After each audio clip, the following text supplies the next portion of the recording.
मी न्यायालयाकडनं एकाच गोष्टीची अपेक्षा करतो की ज्या तत्परतेने आपण हा निर्णय दिला तशीच तत्परता जे गुन्हे घडत आहेत त्या गुन्ह्यातील आरोपींबद्दल आणि गुन्हेगारांबद्दल दाखवून त्यांना ताबडतोबीने सजा देण्याची सुद्धा तत्परता आपण दाखवावी। साहजिकच आहे की माननीय उच्च न्यायालयाचा निर्णय हा आम्हाला मान्य नाही, परंतु कोर्टाचा आदर ठेवावा लागतो। या निर्णयाच्या विरुद्ध सर्वोच्च न्यायालयात आम्ही जाऊ शकतो। काही गोष्टी अशा असतात की सर्वोच्च न्यायालयात जाणं आणि त्याच्यानंतर तिथे सुनावणी होऊन निर्णय मिळणं ह्याच्यातही थोडासा वेळ अवधी हा जाऊ द्यावा लागतो, कारण सुनावणी नीट व्हायला पाहिजे। ह्या घटना अशा आहेत आणि ह्या बंदचं कारण हे वेगळं होतं। सर्वोच्च न्यायालयात जाण्याची आताही वेळ नाही आहे, कारण सर्वोच्च न्यायालयात जाणार, अपील होणार आणि त्याच्यामध्ये जनतेच्या मनातला जो काही उद्रेक आहे, संताप आहे, तो जर का आणखीन उफाळला तर मग सगळ्यांनाच कठीण होईल। आणि म्हणून असं आम्ही ठरवलेलं आहे, ज्याप्रमाणे माननीय पवार साहेबांनी सुद्धा आवाहन केले की उद्याचा बंद मागे घ्यावा, तर उद्याचा बंद आम्ही मागे जरूर घेतो आहोत। मात्र राज्यभर प्रत्येक गावात, प्रत्येक शहरातल्या आणि गावातल्या मुख्य चौकात महाविकास आघाडीचे सगळे नेते आणि कार्यकर्ते तोंडाला काळ्या फिती बांधून हातात काळे झेंडे घेऊन या सगळ्याच गोष्टीचा निषेध करतील। ठीक आहे, बंदला तुम्ही बंद म्हटलात, आम्ही तोंडच बंद ठेवतो।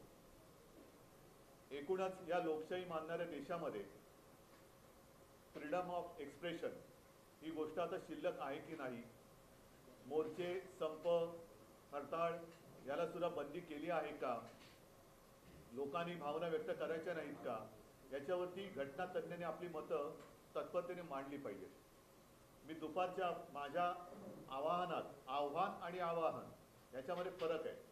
मी जे जनतेला आवाहन केलं होतं ते त्यांनी स्वतःहून उत्स्फूर्तपणाने बंदमध्ये सहभागी व्हावं म्हणून, कारण जिथे कायदा रक्षण करायला असमर्थ ठरतो, कायदा असमर्थ नसतो, कायदा ज्यांच्या हातामध्ये असतो ते जर का दिरंगाई करत असतील किंवा बेजबाबदारपणाने वागत असतील, ज्याचा उल्लेख माननीय उच्च न्यायालयाने, ज्यांनी आज आम्हाला उद्याचा बंद करू नका असे आदेश दिले, त्यांनीच काल सरकारला विचारलं होतं।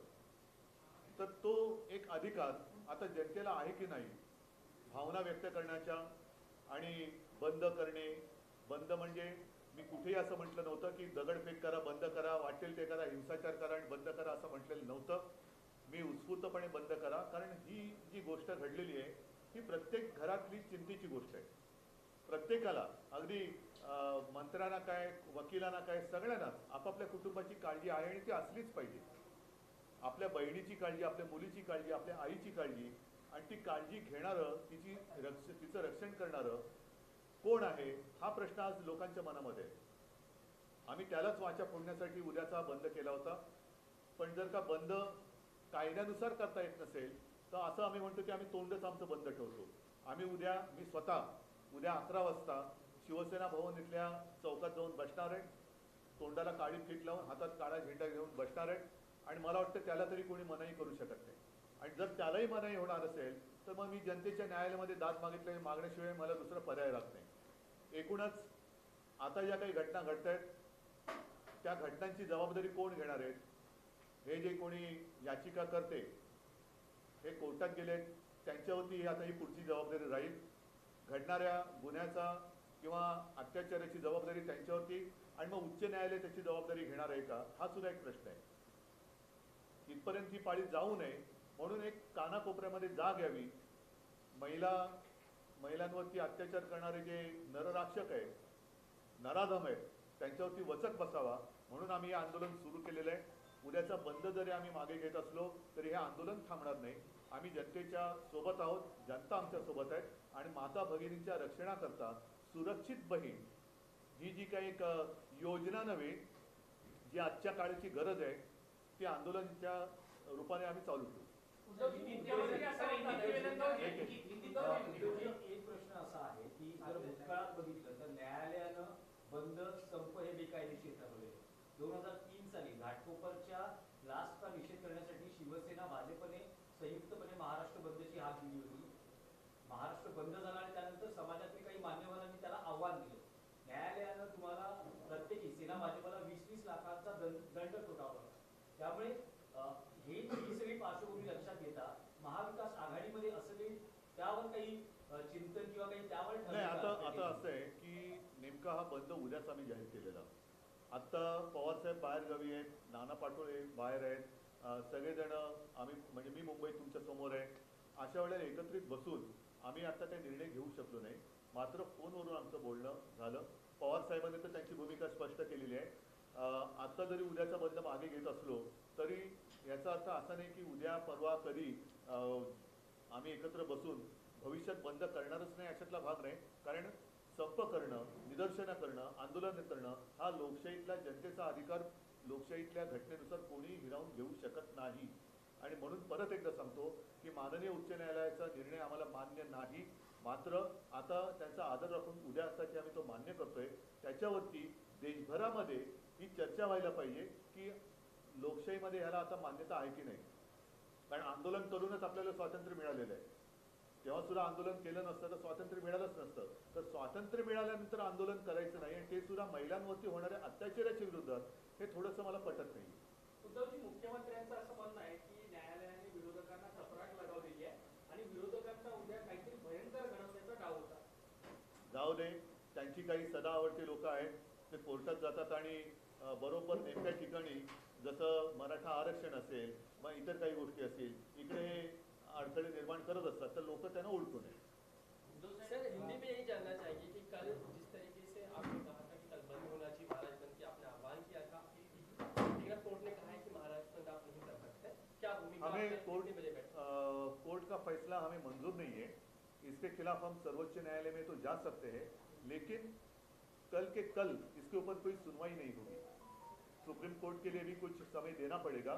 अब तो समय नहीं रहा, इसलिए हमें तो मंजूर नहीं है. लेकिन उसका आदर करते हुए स्वीकारना तो पड़ेगा, स्वीकार तो करना पड़ेगा.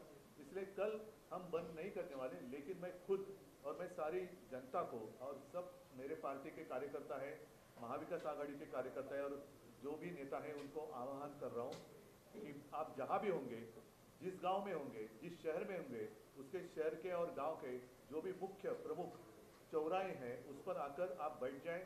मैं 11 बजे जाऊंगा. 2 घंटे तक तो एक आंदोलन तो करना ही पड़ेगा और मुंह पे काली पट्टी, हाथ में काला झंडा लेकर हम उसका विरोध करेंगे. आप खुद शिवसेना भवन के सामने बैठ के बात कर रहे हैं, लेकिन ऐसे में आपके इस आह्वान को देखते हुए क्या आपको लगता है कहीं ना कहीं खुद स्फूर्तता से लोग बंद का बांध पाल सकते हैं आज शाम? नहीं, देखो, अब जब भी जनता को ऐसे लगे कि मेरे रक्षण करने के लिए कोई सामने नहीं आ रहा है, तो हमने अपने पड़ोसी देश में देखा है जनता खुद सड़क पर उतर आती है. हम तो यही चाहते हैं कि वो जो स्थिति बांग्लादेश में हुई वो अपने हिंदुस्तान में नहीं होनी चाहिए. और इसलिए जनता की जो भावना होती है उसको एक आवाज़ देनी चाहिए. कोई तो उसको सुनने वाला चाहिए. हम जनता को लगना चाहिए अरे भाई ये मेरे साथ है. तो यही कोशिश हम कर रहे हैं और हम करते रहेंगे. ये आंदोलन रुकेगा नहीं. मैं जल्दबाजी कहना ठीक नहीं है, लेकिन तत्परता, उसको हिंदी में क्या कहते हैं पता नहीं. कोर्ट ने इस मामले पर सुनवाई की और फैसला दिया. मैं अभी अपेक्षा करता हूं कि जो केस है बदलापुर की केस, उस केस पर भी कोर्ट फास्ट ट्रैक क्या होता है वो दिखाएगी और जो भी गुनेगार है उसको सजा सुनाएगी.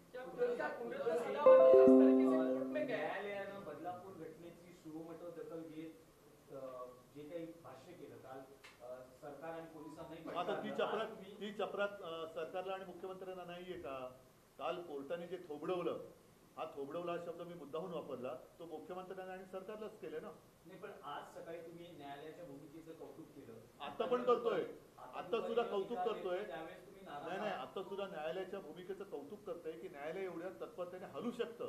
हे या निमित्ताने समजलं आणि तीच तत्परता आम्हाला या मूळ ज्या कारणासाठी हे आंदोलन सुरू झालेले आहे त्या कारणासाठी आता कोर्टाने दाखवावी आणि तत्परतेने जे आरोपी आहेत त्यांचे गुन्हे साबित करून त्यांना फासावर लटकावं. बदलापूर प्रकरणानंतर अनेक प्रकरणं जे आहेत महाराष्ट्रातली या 2 दिवसात महिला अत्याचारांची पुढे आली, रोज येत आहेत. त्यामुळे कुठेतरी महाराष्ट्रात कायदा सुव्यवस्था नाहीये म्हणायची. तेच तर माझं म्हणणं आहे आणि त्याच्यासाठी आम्ही हे आंदोलन करतो आहोत. आणि ज्या पद्धतीने सरकारची जबाबदारी झटकते, नुसतीच झटकत नाहीये तर नराधमांना पाठीशी घालते, नुसतं पाठीशी घालत नाही तर जनतेला गुन्हेगार ठरवते, उत्स्फूर्तपणाने आंदोलन करणाऱ्या जनतेला गुन्हेगार ठरवते, त्यांच्यावरती केसेस टाकले जात आहेत आणि एकूणच एक स्वतःच्या विश्वामध्ये स्वतःच्या भ्रमामध्ये ते मशगूल आहेत. तर अशा सरकारचा निषेध किंवा त्यांना जागा करणं हे आमचं काम आहे, ते आम्ही करणार. आंदोलन ठरवताना महाविकास आघाडीच्या नेत्यांमध्ये एकवाक्यता नव्हती का? कारण आता कुठलं हे जे आंदोलन आहे बंद, हे जे आंदोलन नाही, आंदोलन एक वाक्यता होती म्हणून तो बंद केला होता. नीट लक्षात घ्या, आता हा निर्णय संध्याकाळी आलेला आहे. आम्हाला या निर्णयाची अशी अपेक्षा नव्हती, कारण लोकशाहीमध्ये आपल्या आंदोलन करणं याला बंदी नाहीये. जर त्याच्यात हिंसाचार झाला, त्याच्यामध्ये काही घटना घडल्या तर त्यानुसार गुन्हे दाखल केले जातात, अटका केल्या जातात आणि पुढची कारवाई होते.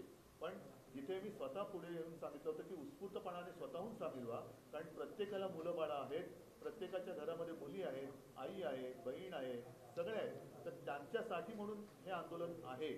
हे आंदोलन थांबणार नाहीये. जर का तुम्ही बंद आम्हाला करायला देत नसाल तर आम्ही असं म्हणतो की तुम्ही आम्हाला तोंडच उघडू देत नाही, तर आम्ही 11 वाजता उद्या मी स्वतः शिवसेना भवनच्या चौकात येऊन बसणार आहे. तसंच राज्यातल्या सगळ्या नेत्यांना मी सांगतोय, जनतेला सांगतोय की आपापल्या गावात, आपापल्या शहरात, प्रमुख चौकात तोंडाला काळी पट्टी बांधून, हातात काळे झेंडे घेऊन ह्या नराधमांचा निषेध करायला बसा आणि सरकारच्या असंवेदनशीलतेचा निषेध करायला आपण बसा. याला अनुसरून एक प्रश्न आहे की जसं निलेश विचारतो की एक वाक्याचा नव्हता, हा, एक वाक्यतेचा विषय अर्धवट राहिला तर तो आम्ही बंद केला होता. संध्याकाळी निर्णय आल्यानंतर साहजिकच आहे, पवारसाहेब बाहेरगावी आहेत, मी इकडे बसलो. मगाशी मी तुम्हाला सांगितलं, नाना पाटोळे एकीकडे आहे, तर आम्ही फोनवरती बोललो आणि फोनवरती बोलून उद्याच्या कार्यक्रमाने ठरवलेलं. पण एक म्हणजे यामध्ये असं दिसतं पवार साहेबांनी एक वेगळं ट्विट केलं. हो काँग्रेसने हो, कारण आम्ही एकत्र एका गावात नाही आहोत. एकत्र जर यावर असं आमचं एकत्र ट्विटर हँडल नाही आहे आणि आम्ही जास्त ट्विट करत नाही. ट्विट करणारे आम्ही लोक नाही आहोत. ते व्हॉट्सअप युनिव्हर्सिटीवाली लोक वेगळी आहेत. आम्ही जे बोलतो ते समोरासमोर बोलतो. पहिला प्रश्न असा आहे की हायकोर्टाचे नियम तर सगळ्यांनाच माहिती आहेत, तर याची पूर्वकल्पना आपल्याला महाविकास आघाडीने किंवा आपल्याला काही वैयक्तिक हायकोर्टाचा नियम नसतो, नियम घटनेचा असतो. हा. नियम घटनेचा असतो, निर्णय कायदा घटनेचा असतो. घटनेमध्ये कायद्याचा उल्लेख असतो, कोर्टामध्ये नसतो. कोर्ट त्याचं पालन करतं. त्याच्यामुळे आजपर्यंत कधी असं झालेलं नव्हतं आणि याच्या विरोधात आम्ही सर्वोच्च न्यायालयात जाऊ शकतो. पण उद्या बंद असल्यामुळे, बंदचं आवाहन केल्यामुळे आजच्या आज आम्हाला काही सुप्रीम कोर्टात जाणं शक्य नव्हतं. मात्र लोकांच्या मनामध्ये जी खदखद आहे, त्या खदखदीला जर का आता आम्ही नीट वाचा फोडली नाही तर आणखीन काहीतरी अघटित घडू शकतं. बदलापूर झालं, कोल्हापूर झालं, आणखी काही ठिकाणी याच्या नाही, मी सकाळी तुमच्यासमोर यादीच वाचून दाखवली ना. छोट्या छोट्या घटना घडतात. जर समजा उद्या म्हणजे ह्या पुढच्या काही महिन्यामध्ये म्हणजे ह्या आठवड्यानंतर, 2 दिवसानंतर किंवा एका महिन्यानंतर जर वेळ आली तर परत महाराष्ट्र बंदची हाक देऊ शकता सर्वोच्च नाही, न्यायालयात. मला असं वाटतं की ती जबाबदारी आता याचिकाकर्त्यांनी घ्यावी की याच्या पुढे काही अशी दुष्कृत्य घडली तर त्यांनी व्यक्तिगत जबाबदारी घ्यावी आणि सन्माननीय उच्च न्यायालयाने पण ती घ्यावी. कारण शेवटी कायदा पाळण्याची जर सरकारची तयारी नसेल, त्यांचे पोलीस जर तक्रार नोंदवून घ्यायला उशीर करत असतील तर कोर्टाने त्यांना भाग पडलं पाहिजे. अशा अनेक गोष्टी कदाचित कोर्टापर्यंत पोहोचतही नसतील किंवा उघडकीसही येत नसतील. याला जबाबदार कोण? आणि म्हणून उद्याचा बंद होता. तरी देखील मी परत सांगतो, आंदोलन आम्ही थांबवणार नाही. महाराष्ट्राच्या कानाकोपऱ्यामध्ये जाग आणल्याशिवाय आम्ही स्वस्त बसणार नाही आणि असे गुन्हेगारांना सजा दिल्याशिवाय आम्ही थांबणार नाही. तो ये आंदोलन पुलिस रूप में होगा। आप तो खुद सेना भवन के नीचे बैठेंगे, लेकिन हर महाराष्ट्र के हर कोने में जहाँ भी मेरे लोग हैं वो खुद, और मैंने तो कहा, मेरे नाना पाटोले जी से बात हुई है, जयंत पाटिल जी से बात हुई है, और सारे लोग मेरे पार्टी के कार्यकर्ता, पार्टी के स्थानिक नेता जहाँ भी रहेंगे उस गांव में और हर शहर के प्रमुख चौराहे पर आकर मुंह पे काली पट्टी और हाथ में काला झंडा लेकर बैठेंगे। समय क्या रहेगा सर इसका? 11 से 1-2 घंटा तो हम बैठेंगे। सर, गुणरत्न सदावर्ते जिस तरीके से कोर्ट में चले गए, क्या नहीं, आपको छोड़ लगता है दो। कि सरकार की ओर से कहीं कहीं षड्यंत्र करने की कोशिश की? हो सकती है मोटे बात, वर्ग है। हो सकती है बात, हो सकती है। अचानक कोई भी उठता है और अदालत में जाता है, लेकिन मुझे दुख इस बात का है जिसके खिलाफ वो गए वो उनको शोभा देने वाली बात नहीं थी। माँ और बहनों का जहाँ सवाल आता है तो ऐसे विषय में कोई बीच में आता है तो उसको शोभा देने वाली बात नहीं। आणि मी परत सांगतो की हे आंदोलन विकृतीच्या विरुद्ध आहे, सुसंस्कृत आणि संस्कृती ज्याला आहे त्या प्रत्येक नागरिकांनी या आंदोलनात सहभागी झालं पाहिजे. हे आंदोलन प्रत्येकाच्या घरातल्या माता भगिनींसाठी आणि मुलीबाळींसाठी आहे. ठीक आहे, चला, धन्यवाद सगळ्यांना.